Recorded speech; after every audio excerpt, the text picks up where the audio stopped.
ये भारतीय दंड संहिता 1860 जिसमें सारे जितने भी दंड दिए हैं, भारत का संविधान जो पूरे भारत में यहीं से रेगुलेट होती है। सबसे अच्छी सब्जेक्ट मेरा ये दंड प्रक्रिया संहिता और भारतीय दंड संहिता। भैया कहाँ से बिलोंग करते हैं? गोरखपुर से। गोरखपुर से। और अभी तो एलएलबी चल रहा है मेरा जी। ग्रेजुएशन के बाद एलएलबी कर रहे हैं जी। और अभी इस समय जुडिशरी की तैयारी कर रहे हैं। मीडियम हिंदी ही है। मीडियम हिंदी। ये एलएनगंज में ही इलाहाबाद जुडिशरी क्लासेज है, जी। वहीं से ही जुडिशरी की तैयारी कर रहे हैं। बात कचहरी में अपना चले। और ये भारतीय दंड संहिता 1860 जिसमें सारे जितने भी दंड दिए हैं यहाँ पे और जितने भी धाराएं हैं ये यहाँ पे भारतीय दंड संहिता में, और ये भारत का संविधान जो पूरे भारत में यहीं से रेगुलेट होती है। जितने भी दंड से संबंधित है उनको किस तरह से प्रक्रिया किस तरह लागू करना है, वो ये चीजें इसमें दिया हुआ है प्रक्रिया संहिता में। और ये साक्ष्य विधि, हर दंड के जो साक्ष्य होते हैं उसको किस तरह से लागू करना है वो इस एक्ट में दिया हुआ है। और सबसे अच्छी सब्जेक्ट मेरा ये दंड प्रक्रिया संहिता और भारतीय दंड संहिता है। सबसे अच्छी बुक ये है कि प्रीलिम अगर किसी को जुडिशरी तैयारी करनी हो तो वो अपना इससे बुक से तैयारी कर सकता है, जो हर सारे किस तरह से इसका क्वेश्चन बन रहे हैं, कहाँ से सवाल उठाए जाते हैं, किस तरह से बनते हैं, सारे इस बुक में मिल जाएगी जो प्रीलिम्स के लिए तैयारी करने के लिए होता है। और ये है लूसेंट की, जिसे जीएस के लिए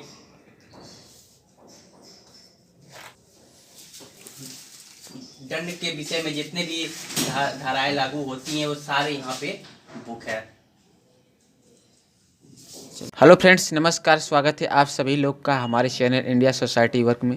तो चलिए फ्रेंड्स, आ चुके हैं फिर से एक इलाहाबाद के इसी छोटा सा एरिया है और हमारे भैया है जो जुडिशियल की तैयारी करते हैं। चलिए जानते हैं ये कहाँ से है, कितने समय से तैयारी कर रहे हैं, एजुकेशन बैकग्राउंड क्या है, क्या स्ट्रेटजी इनकी है, और साथ साथ जानेंगे कि कितनी समय से तैयारी कर रहे हैं और आने वाले समय में ये क्या करना चाहते हैं। तो सबसे पहले भैया आप अपना नाम बताइए। मेरा नाम जय सिंह है। जी। आप भैया कहाँ से बिलोंग करते हैं? गोरखपुर से। गोरखपुर से। और आपका यदि भैया एजुकेशन बैकग्राउंड माने तो आपका क्या है, एजुकेशन में क्या किए हैं? और अभी तो एलएलबी चल रहा है मेरा जी। ग्रेजुएशन के बाद एलएलबी कर रहे हैं और अभी इस समय जुडिशरी की तैयारी कर रहे हैं। अच्छा भैया, आपका मीडियम क्या है?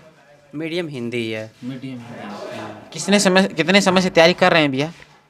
अभी तो 1 ईयर हो गए हैं और अभी चल रहा है, तैयारी चल रही है, 1 ईयर हुआ अभी। और कोचिंग का कौन सी कोचिंग यहाँ पे करते हैं? ये एलएनगंज में ही इलाहाबाद जुडिशरी क्लासेज है, जी। वहीं से ही जुडिशरी की तैयारी कर रहे हैं। अच्छा भैया, जैसे जो बच्चे एलएलबी कर रहे हैं तो क्या सभी लोग को जो है जुडिशियल के फॉर्म अप्लाई करते हैं? कुछ लोग घुस जाते हैं जैसे कि वो एडवोकेट वकीलाई करने के लिए, तो उसके बारे में आप क्या कहना चाहते हैं? देखिए, बहुत लोग हैं एलएलबी करने के बाद कचहरी में अपना चले जाते हैं प्रैक्टिस करने के लिए। जी। तो वो तो कुछ लोगों की अपनी अपनी हैबिट होती है। जी। कुछ लोग सोचते हैं कि हमको वकील ही बनना है, कुछ लोग सोचते हैं कि हमको जज बनना है। जी। तो जिनको वकील बनना होता है तो वो या तो एलएलबी करने के बाद या फिर एलएलबी करते वक्त वो लोग कचहरी में चले जाते हैं, अपना प्रैक्टिस करते रहते हैं। जिनको जज बनना होता है वो एलएलबी करने के बाद अपना 1 साल 2 साल तैयारी में लगाते हैं और कहीं ना कहीं अपना एक अच्छे से प्लेसमेंट लेकर लोग बाहर निकलते हैं। और ये ऐसा बहुत से कोचिंग है जो हर बच्चे को प्लेसमेंट ज़रूर दिलाते हैं। तो भैया आप जैसे यहाँ पे हैं तो ये रेंट आप इसका ये रूम कितना देते हैं? और यहाँ पे तो 2000 है, सिंगल ही रहते हैं। जी। अगर पूरे माने तो आपका मासिक यानी मंथली कितना खर्च गिर जाता है? और यही ज़्यादा नहीं आता है, 6 से 7 हज़ार तक। 6 से 7 हज़ार आपका अकेले रहते हैं तो मंथली पड़ जाता है ना? हाँ, मेरा सब कुछ लेके, जैसे कोचिंग का है, यहाँ का रेंट का है, अपना खाना पीना है, सब मिला जुला कर 6 से 7 हज़ार रुपया इससे। कोचिंग की आपके कौन सी कोचिंग है और इसका फ़ी कितनी है? और यहीं इलाहाबाद जुडिशरी क्लासेस एलनगंज में है। जी और वो सर के ऊपर है, जी। जैसा आप अपने हिसाब से डिसाइड करेंगे फीस के लिए। हर कोचिंग में होती है कि वहाँ पे 4,000, 5,000, 10,000, किसी में 50,000 फीस अपना लोग कोचिंग वाले रखे रहते हैं। लेकिन यहाँ पे जो हमारे सर हैं, आप कहते हैं कितना दे सकते हैं मंथली। जी कोई कहता है 2,000, कोई कहता है 2,500, कोई 3,000। तो जितना उसकी इनकम के हिसाब से वो अपना फीस निर्धारित करता है। जी।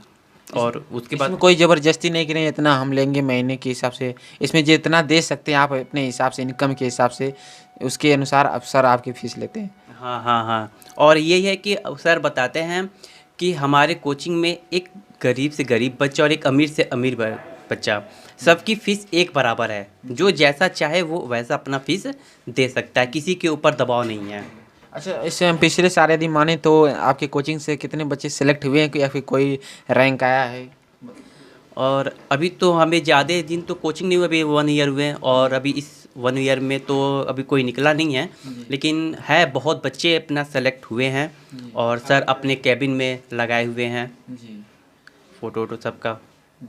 अच्छा भैया, यदि माने तो जैसे कि आपने जो बच्चे गांव एरिया से निकलते हैं, क्या उन्हें बाहर आना चाहिए कि नहीं, या फिर घर पर रहकर भी तैयारी कर सकते हैं? देखिए, ये बात तो आप बहुत सही कहे हैं, ठीक है। और ये है कि हर बच्चे को, ठीक है, बाहर निकलने से उनको एक नया और अनुभव, ठीक है, उनको मिलेगी। जब वो बाहर निकलेंगे, कैसे पढ़ाना है, कैसे लिखना है और किस तरह से उनको रहना है, हर चीज़ की उनकी जानकारी मिलेगी। और ये है कि गांव में देखिए अभी भी अच्छे से पढ़ाई नहीं होती है। कुछ बच्चे हैं अपना आते हैं, मतलब दिन भर खेलेंगे या फिर सही से पढ़ाई नहीं करेंगे। लेकिन यही है कि अगर वो बच्चा कोई है, अगर वो पढ़ना चाहता है, कुछ बनना चाहता है, तो उसको उस गांव से बाहर निकल के आना पड़ेगा। और जब तक वो बाहर नहीं आएगा तो फिर उसको अपने जीवन में कोई अच्छा अवसर लेकर नहीं आ पाएगा। अच्छा भैया, मानंद जैसे कुछ ऑनलाइन पढ़ाई बेस्ट होती है कि ऑफलाइन? क्योंकि कुछ बच्चे जो है ऑनलाइन मानते हैं कि इसमें ज़्यादा समय, कम समय ज़्यादा चीज़ें कम समय में पढ़ी जा सकती है। कुछ बच्चे कहते हैं नहीं, ऑफलाइन अच्छा रहता है। आपके हिसाब से कौन सा बेटर है?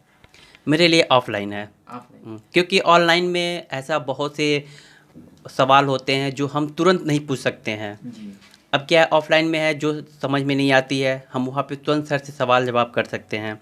ऑनलाइन में ये सुविधा नहीं होती है। जी अब इसके लिए या तो फिर हम क्वेश्चन को नोट करें, फिर बाद में उस सवाल को पूछें, तो फिर वहाँ पे वो चेष्टा ख़त्म हो जाती है। जी अब ऑफलाइन रहता है, तुरंत नहीं समझ आए तुरंत हम वहाँ पे पूछ सकते हैं। हो सकता हो वो जो बताएं ना समझ में आए, फिर हम पूछ सकते हैं। जी। ऑनलाइन में ये सुविधा नहीं होती है। अच्छा भैया, जैसे कुछ बच्चे होते हैं कोई कि तैयारी साल भर 2 साल 3 साल ऐसे करते हैं, छोड़ देते हैं। लेकिन कुछ लोग ऐसे होते हैं कि अपना जो है डेडिकेशन नहीं खोते हैं और लगे रहते हैं। तो वैसे बच्चे उसको क्या सीख देना चाहते हैं? अपना कोई मोटिवेशन फैक्टर बताइए कि एक जुनून होना चाहिए, अपना पैशन रखना चाहिए। देखिए, जब तक आपके अंदर कोई लक्ष्य है तो उसको हासिल करना चाहिए। अब ये थोड़ी ना कि भाई देखिए, कुछ लोगों को जल्दी मिल जाते हैं कुछ ना कुछ अपना, ठीक है, और जिसको नहीं मिलता है उसको कठिन कठिन अपना मेहनत करना चाहिए। और हर बच्चा सेलेक्ट होगा अगर वो सच्चे मन से मेहनत करेगा तब। चलिए दोस्त, तो भैया ने अपना एक्सपीरियंस शेयर किया और बहुत बहुत धन्यवाद हमारे साथ जुड़ने के लिए। चलिए फिर मिलते हैं किसी नए वीडियो के साथ। Thank you. जय हिंद, जय भारत।